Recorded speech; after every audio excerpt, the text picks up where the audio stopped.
What are you doing? This is supposed to be art. Sorry. Come on, where you go? Okay. Malo, kia ora, kia rana, kia ora koutou e te whānau, Nibula. My name is Whaea Bec, and that funny guy was my husband John, and he loves playing music. And things that we love has something to do with what we're going to do today. So each day we've been working on a creative project that centres around the idea ko whānau, or who am I? And today's creative project does just that, but we're looking at things that are precious or important to us, our taonga, our treasures. So when I was thinking about that, I was thinking about my actual taonga. So this is our family taonga. Usually my husband wears this, and it's a piece of pounamu, and it's in the shape of the South Island because we both have connections there. It's where I grew up, and he lived there for a little time briefly as well. So that's why we bought that as our taonga, our family taonga. Another one of my taonga is, and I showed this on another show, was the little clay creation that my son made for me. And that's really precious to me. That's one of my treasures because it brings back precious memories. And I think probably because I'm creative, you know, paintbrushes, I love painting, so they are like a treasure to me. Creativity is a treasure to me, so that is something that that I would say is a taonga. You might have different ideas, and everyone does, and that's okay. If there's someone there with you today, why don't you ask them what their taonga is, and maybe you have a think about what yours is. I thought it might be a really good idea to ask my son what his precious taonga is. Let me see if I can get him in here for you. There you are! Hi Kane, how are you?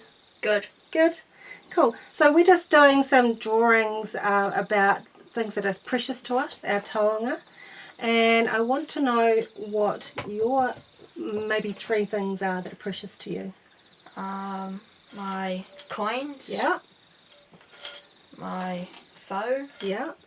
And my pocket knife. Very cool. So can you tell me why they are precious to you? You can put them on the table afterwards, thank you. Oh, now, yep. So my pocket knife is special to me because Dad gave it to me. Yeah, for your birthday, remember that. Yeah. My phone's special to me too because I can text my mates and whānau. Yeah. And my coins are special to me because I can... Well, they're like memories for you, aren't they? Yeah, Yeah. memories. So where did you get your coins from? Sometimes from Dad. Are they from New Zealand? Why are they special coins? They aren't from New Zealand, they're from overseas. Ah, so they're the ones from when we went travelling. Yeah. Awesome. Yeah. Well, thank you for sharing your special things with us today, your taonga. Do you reckon you could go and do a drawing for me now of those things? Yep. All right, I'll just hang on. I'll click you out. Say bye. Bye.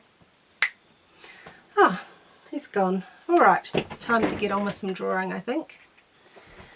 All right, our drawing today. So, before we start drawing actually, we need to think about our taonga, and hopefully you've chosen yours now after you've had a little chat with whoever was with you. I think for mine, instead of using just one paintbrush, I'm going to use my can of paintbrushes, and I'm going to just place it in front of me. So you'll need maybe a table where you can set this up, or on the floor. I'll put my little clay creation there beside it, and I will need to take my taonga off and set that up as well. I might just wrap that around and place it there. You can't see it, I'm afraid, but I can, and that's important because I'm the one that's going to be drawing it. So I've set it up in my little composition, and that's a key word for what we're going to do today. So hanga, kohuke, if you can see that hopefully. Composition, it's a really long big word, and if you can spell that, you are pretty choice. So composition is, and I think we've talked about this in another lesson, arranging our objects in a way that looks good. So with my objects, some of them are little and some of them are big. If we put all the big things, like my pineapple or my jar of rulers and pencils, in the front, we might not be able to see the little things that are there. So it's really important when you're setting up your composition that you arrange it in a way that you can see them. Also, it's a good idea to maybe put them close together, and yeah, so they're not too spread apart and they look good in the composition. Right, another important thing when we start to do our drawing is huahanga shape, because we're going to be looking at the shapes of things so that we can draw them. So when we look at this, we can see that it is square, but the angle that I've placed it on, it's turned into a diamond. So let me just start my drawing, looking at the shapes. So my jar, I'm going to start with my jar and do an ellipse at the top because the jar is round. So if we think about perspective and going back into the distance, when you draw an ellipse, that tells me that the back of the jar is off in the distance and the front of the jar is in the foreground. And then we can draw our vertical lines down. And the same as the top of the jar, with this line curving out coming towards me, I'm going to need to do that at the bottom of my jar. And that will give the effect that it's 3D. If we did our jar with a straight line at the top, straight down the side, and then across the bottom, it would look quite flat. So you want to make sure that you can make your jar look 3D if you can. Alright, just some other things. You might have different objects and some of them might overlap. The way I'm looking at my still life arrangement, nothing is overlapping unless I could actually put my clay creation leaning up against that jar. That still looks fine. Actually it might look better on the other side. Take your time to get it right. Alright, so carrying on with my clay creation now sitting in front of the jar, I'm going to draw that as the square form or shape to start with. And what I'm doing is I'm just putting in my construction lines. We talked about that last lesson, I think. And putting the shape, the ahuahanga, sorry, and putting those shapes down so that later on we can build in all the detail. Now for my pounamu Taonga, that's kind of like, I can start off with a little sausage shape because the South Island is long and thin, and then I can add the shapes on later. It's also got the string which you use to hang around your neck, and I can just pencil that in lightly because I will want to draw that with a little bit more detail. Now where's my rubber? There we go. I'll just rub out that flat one in the corner there so that I can show you my drawing. So we've got our main huahanga, our main shapes laid out in our drawings, and to stop them from looking like they're floating, it's a good idea to put in a line behind them which would represent maybe the table that they're sitting on. You might also want to put one at the front.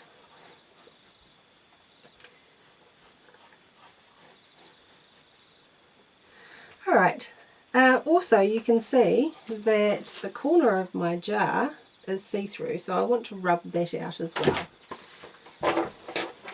And then I think it's time for us to start adding detail because I haven't put any of my brushes in my jar yet.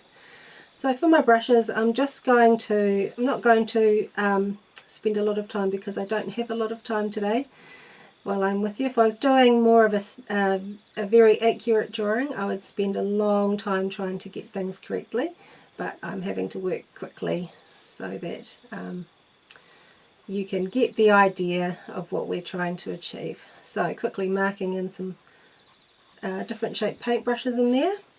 I'll put the little flower design onto the little clay creation. If you're finding that it's really hard to draw some of your taonga, make sure that you ask someone from your whānau to come and help you. They might be able to see something that you can improve, or just help you mark out those main shapes in your picture. Alright, and I'll add a little bit more detail onto my pounamu there. Trying to get a little bit, looking a little bit more like the South Island. I need to rub that out there, I've gone a little bit wonky on the edge.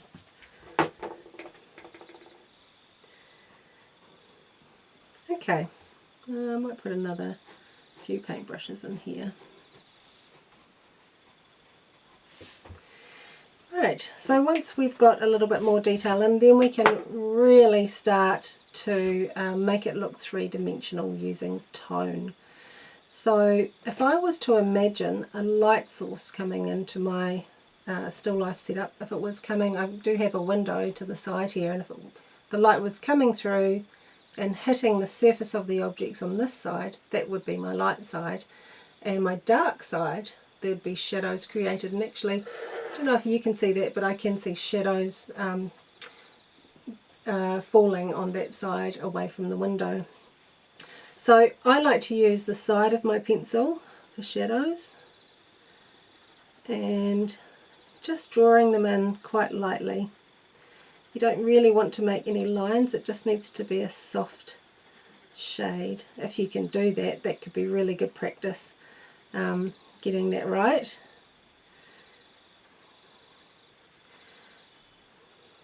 I need to draw on my taonga string a little bit more there, otherwise it's going to disappear. And my pounamu, I want to add a little bit of dark shade around this side. It's also got a little carved pattern in it too that I want to put in there. Oh, I could draw this for ages. I think I'm going to leave it there. You can see the main lines, and after I go, I'm going to carry on adding some tone and really make those objects look 3D. Some of you, if you have some felt pens or some colour pencils at home, you might want to colour it in. What else could you do? If you've got some paint, you could paint on it. I'm just going to carry on with my pencil, even though I do love painting. What if you don't have these materials at home? Has anyone noticed when the windows steam up when someone's cooking a hot meal? Sometimes, and you better check if you're allowed to, you can draw pictures on that steam. That could be quite a fun activity.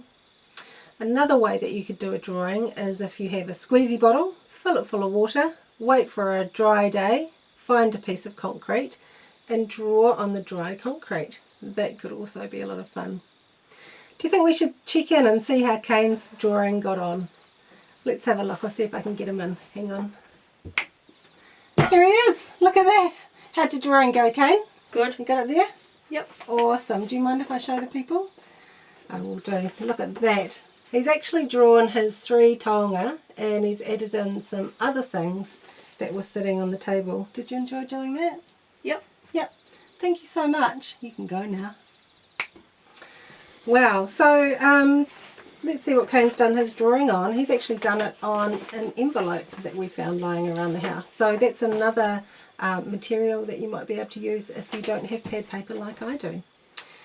You could also document your taonga by taking photographs as well. That could be quite fun too. Oh, now I do need to remind you, if you would like to send in work, I would love to see it. You can text 5811 with a picture, or if you can send to us an email with a photo of you and your work, or just your work, what's up to you, at hltv.co.nz. And I do have a couple to show you today. Back to our bubble lettering in the first episode. We've got Steph's picture. She's done a great job. She's added in some felt pen into her work. And Georgia with her little cute little love heart in the side there. It's just awesome seeing your work. I'm loving seeing those pictures coming in. And I hope you really enjoying learning and drawing and making creative things with what you have. It's really great to see you today, and I hope to see you next time. So far, see you next time. Ka kite, mā nui.